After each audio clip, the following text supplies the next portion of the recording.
Hi ನಮಸ್ತೆ ಎಲ್ಲರಿಗೂ MSc ಚಾನಲ್ಗೆ ಸ್ವಾಗತ. ಇವತ್ತಿನ ದಿನ ನಾನು ದೋಸೆ, ಇಡ್ಲಿ, ಚಪಾತಿ, ರೊಟ್ಟಿ, ಪೂರಿ ಹಾಗೆ ಅನ್ನದ ಜೊತೆಗೆಲ್ಲ ಹೊಂದಾಣಿಕೆ ಆಗುವಂಥ ಶೇಂಗಾ ಚಟ್ನಿ ರೆಸಿಪಿನ ಮಾಡ್ತಾಯಿದ್ದೀನಿ. ನಮ್ಮ ಮನೇಲಿ ಶೇಂಗಾ ಚಟ್ನಿನ ಯಾವ ರೀತಿ ಮಾಡ್ತೀವಿ ಅಂತ ನೋಡೋಣ ಬನ್ನಿ.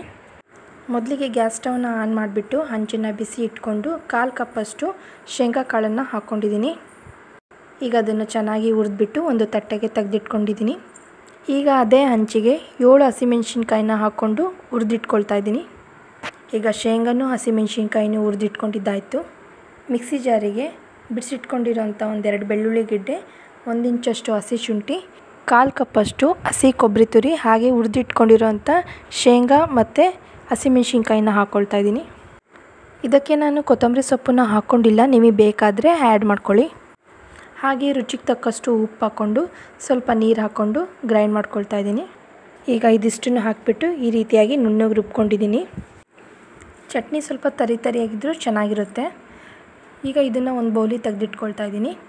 ಈಗ ರೆಡಿ ಮಾಡಿ ಇಟ್ಕೊಂಡಿರೋಂಥ ಚಟ್ನಿಗೆ ಸಾಸಿವೆ ಕರಿಬೇವು ಒಗ್ಗರಣೆನ ಹಾಕ್ಕೊಳ್ತಾ ಇದ್ದೀನಿ.